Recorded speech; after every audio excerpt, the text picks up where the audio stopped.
and welcome everybody. Tonight we have people from 8 different countries on the call to listen while I explore the limitless knowledge and power of the universe and what we might call space. More specifically tonight, we're talking about the stars, the constellations, the galaxies that light up that space and how the energy of those celestial planets and the stars and all the things about that affect our birth, our purpose, our life, and our journey through that life. My name's Mike Lewis, and tonight I'm joined by the most interesting, the most fascinating person I've ever met who knows more about these topics than anyone else I've ever had the opportunity to talk with. Now, if she were just an astrologer, this would be a great interview. But this lady is so much more than that. She's an intuitive astrologer, a counselor, a teacher, a writer, a healer, and has more than 35 years' experience in this field. And she knows an awful lot about some incredibly interesting, closely related topics around the astrology field. She's been in magazines, newspapers, radio interviews, and even on the BBC. Originally from Vancouver Island in Western Canada, and now from the deep, deep countryside of Devon in England, it is indeed my privilege and my pleasure to welcome DianaGarland. Cue music. Well, I've never done anything like this before. Hello, everybody. Good evening, good morning, good afternoon, wherever you are. Yes, well, I'm going to try not to blind you with science. Over to Mike. Okay, so let's do this. You recently came to visit Spain here, and we got to spend a whole day together. And whilst you were here, we spent a lot of time talking about my astrological chart. And with a bit of luck, we'll get some time to look at that later. I know that I've sent out my chart to everybody so they can study it with incredible detail so that they can really learn about it. Of course, everybody I spoke to makes about as much sense of it as I did. But I know you're going to tell us a little bit more about that. So let's get started at the beginning.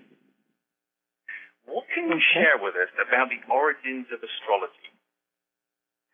Well, that's a good question, and it's a question that needs addressing because astrology doesn't have a very good image these days. You know, most people's encounter with astrology is through the popular press. I know I do write and do monthly horoscopes on video myself, but that is the very least of it, or rather the tip of the iceberg. Because, you know, astrology is one of the most ancient, I won't call it a science, but it's the most ancient study or art on the earth. The true origins, the exact, you know, time that it was switched on this planet is not known, but it goes back thousands of years to the time when astronomy and astrology were the same thing. And there were astronomer priests, Egyptian, Mayan, Chinese, Arabian, Persian, and even further back than that, Babylonian and Sumerian. And what evidence we have is thanks to the ancient Sumerians. And of course I mustn't forget India as well. That's very important too, because they have a different kind of astrology. Their astrology is linked to sidereal astrology, and that means star astrology, whereas our Western method of astrology is using the planets and the zodiac, which is on the plane of the ecliptic. And the ecliptic is just a level on which the 12 zodiac signs appear to go round, or rather we on this planet are circulating and orbiting on that same plane, with our moon going round us. So, going way, way back, the ancient astrologers, they were astronomers as well. So they were scrutinizing the sky, and not only did they find out the positions of the planets and the constellations in deep space behind, but they deduced meaning from these cycles, particularly of the moon, actually, which was very useful in agriculture, and still is. There's lunar gardening, there's moon gardening, which there's some books out there on moon gardening, and apparently if you follow the lunar calendar and you plant at certain phases of the moon. I don't know if it's true. I haven't tried this out, but apparently you never need to water your plants, ever, because of the cycles of the moon and the control that the moon has over the levels of water on the Earth. So the Earth does it for you, basically, in concert with the moon. So in ancient times, and this is going back, 3000 BC, these astronomer priests would advise the king or the politicians or farmers or ordinary people. Not only they wouldn't give the information out like today. We've got astronomers to talk about spiral nebulas and black holes and red dwarfs and brown dwarfs and all the rest of it. They would extrapolate a meaning and they would read intuitively. So it's a kind of geomancy, and they would communicate that to these people. So that would help a king to know when to wage a war, maybe, or a politician to know what his chances were in the election. I understand that Ronald Reagan had an astrologer and Clinton had an astrologer. Well, very quietly, behind the scenes. Kennedy had one too. Princess Diana consulted one regularly.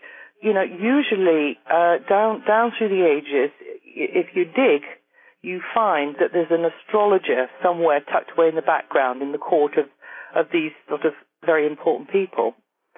And in India, of course, marriages are arranged by the comparison of two charts still now. So what we have in the way of solid evidence can be traced back to 3000 BC, and that is from the ancient Babylonians or the Sumerians. The Babylonians came just after the Sumerians in something called the Enuma Anu Enlil, and that talks about eclipses, earthquakes, lunar and solar cycles. It talks about atmospheric conditions and celestial conditions and then marries the two together. And it's a compilation of 7 clay tablets and 7,000 omens, that you can deduce from those various positions of the planets.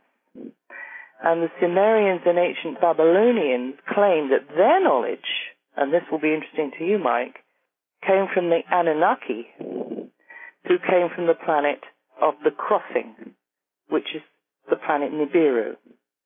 And also the ancient Egyptians claimed that their knowledge came from the sky gods. And theirs were Osiris, Isis, Nephthys, and Set, not to forget Tot, or Thoth, as some people pronounce it, who was the great teacher of writing and all the arts and sciences.